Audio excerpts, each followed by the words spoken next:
It's hard to beat the glitter and glow of glass Christmas ornaments. For many people, the Christmas tree just wouldn't be the same without them.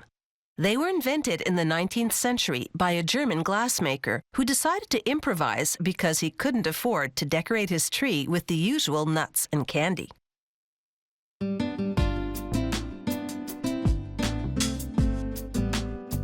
They're Christmas eye candy. Today's glass ornaments are a visual treat. To make some of the ornaments, they start with a sketch and make a plaster model of it. They use it to create a two-part metal mold. They take a glass cylinder and fire its wider end so it softens.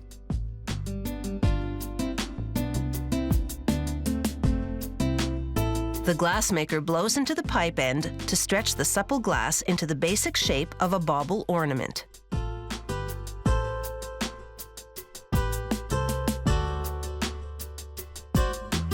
Other glass tubes are more bulbous at the center, and that's the section that's fired, as the glassmaker blows it into a more elongated bubble.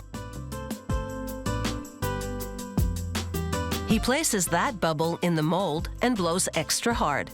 The glass expands into its crevices and takes its shape, a snowman.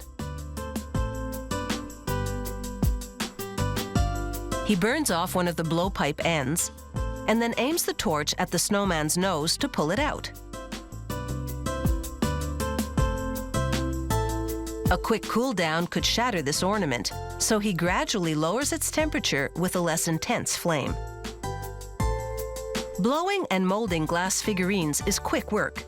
The glassmaker has just a few seconds to complete the job before the glass becomes too cool and stiff to shape. The ornaments now head down the line to get some shine.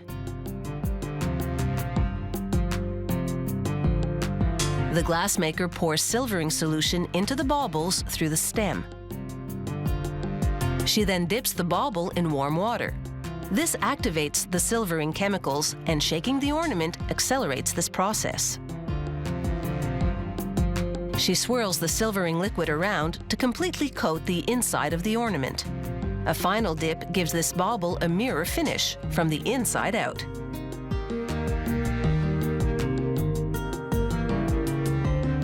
She empties the silvering solution into another tank for recycling. They also use this technique on the figurines, like the snowman. A quick shake gives this guy an inner beauty.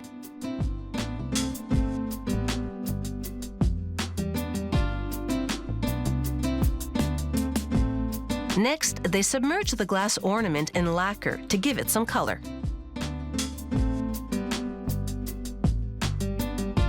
The mirror finish inside shines through the lacquer.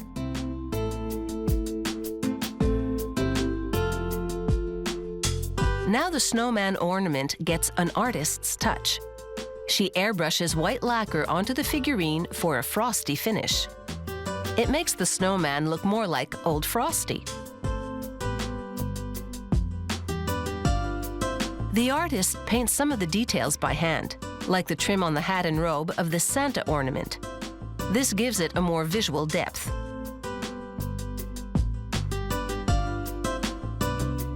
Once the paint dries, she brushes glue onto sections where she wants glitter dust to stick.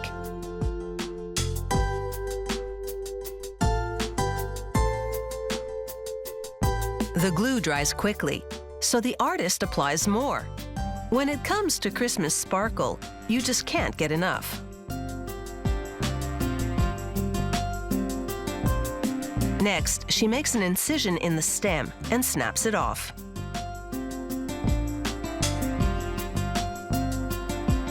A metal cap fits on the ornament's stub. Time to pack up these fragile beauties very carefully. They put them in boxes that cradle each one individually to ensure they arrive safely. Now these glass ornaments are ready to go out on a limb to add beauty to the holidays.